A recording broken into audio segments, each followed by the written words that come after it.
көңілді адамсыз. Ал сіз мен білетін ең жомарт адамсыз. Сіз өте жақсы жұмыс істейсіз. Сіз тағамдарды өте әдемі безендіресіз. Рахмет! Біз ең дәмді омлет жасадық. Бұлар неге бір-бірін мақтап жатыр? Біз де бір-бірімізді мақтайықшы Басеке. Сенің қай жеріңді мақтаймын? Мен тек өзімді ғана мақтай алам ғой. Мақтаншақ. Бүгін менің көлігім қуанып қалатын болды. Қандай әдемі шарлар десеңші. Біз неге көлікті безендіріп жатырмыз, а? Аспазияның аспанына көп шар ұшырамыз. Сол кезде бәрі мереке екен деп ойлап, аспанға қарап қалады. Сол кезде сен бауырсақ пен қуырмаш дәмханасының оқтауының бәрін ұрлап кетесің. Мақтансам мақтануға тұрарлық жігітпін өзім. Домалай, Паң-Паң, қош келдіңдер. Біз сендерді жақсы көреміз. Иә, сендер талантты, өз мамандығын жете меңгерген адал қызметкерсіңдер. Рахмет, достарым. Кіршіксіз көңілден шыққан ізгі тілектерімізді жолдаймыз. Бұлардікі жайшылық па? Неғып бір-бірін мақтап жүр?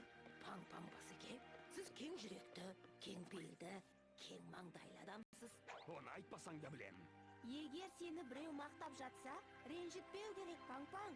Рахмет айту керек. Айтпақшы, қуырмаш дәмханасы бүгін омлет дайындайды екен, е?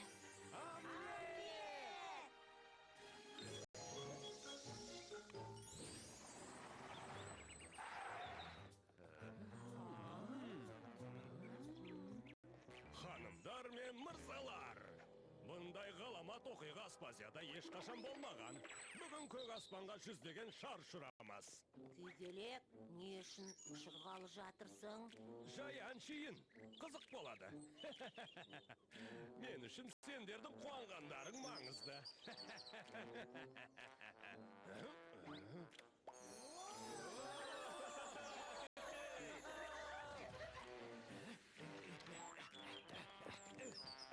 Күйгелек, сен өте жақсы адамсың.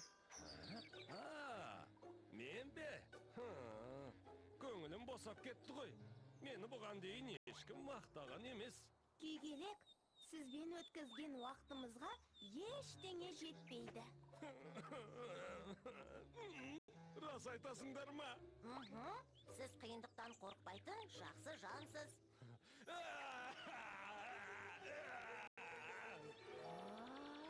Болды! Жетеді! Мақтау естігім келмейді. Мен күйгелектеніп жүретін күйгелекпін!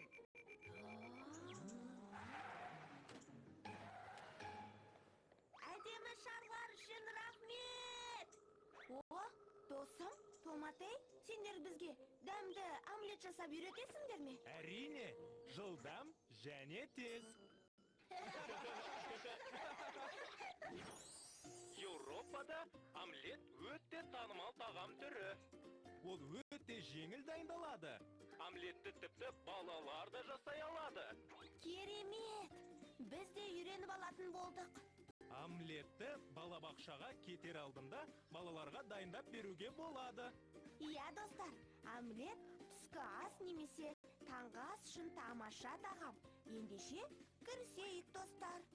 Алдымен пияздың қабығын аршып, Турап, дайындап аламыз. Дайын пиязды ұсақтап кесіңіз, немесе үккіштен өткізіңіз. Туралған пиязды табаға ыстық майға салыңыз да, орташа отта қуырыңыз. шұжықтарды тілімдерге бөліп, Пиязбен біріктіріңіз. Мен түсіндім. Араластырғаннан кейін шұжықтарды қызарғанша қуырамыз, иә? Дұрыс айтасың, Тоқаш. Және туралған қызанақты табаға қосып 5 минут қуырамыз. жұмыртқаны кішкене ыдысқа бөліп, Сүт қосып шайқаймыз.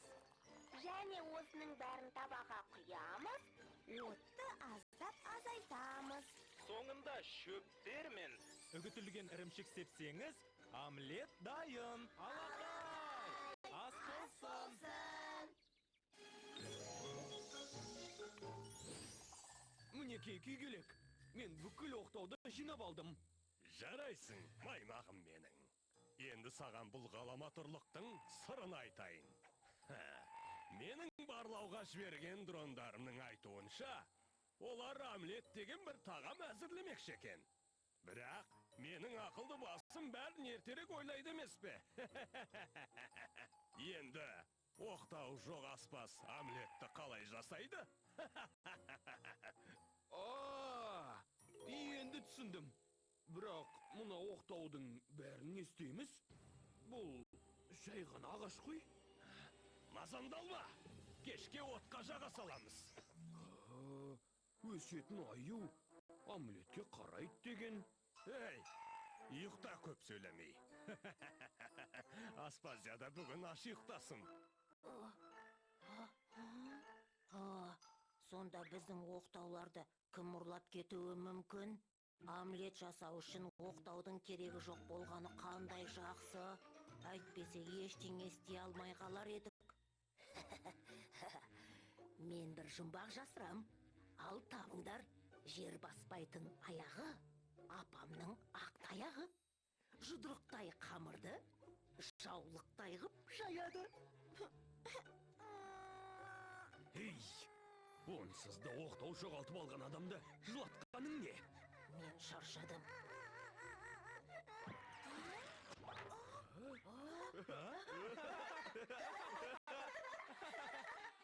Біздің оқтауларымыз! Алақай! Сонда бұл оқтаулар қайдан келді? Түсінсем бұйырмасын. Айтпақшы, сендер өте жақсы адамсыңдар. Әне, мен де мақтай алам.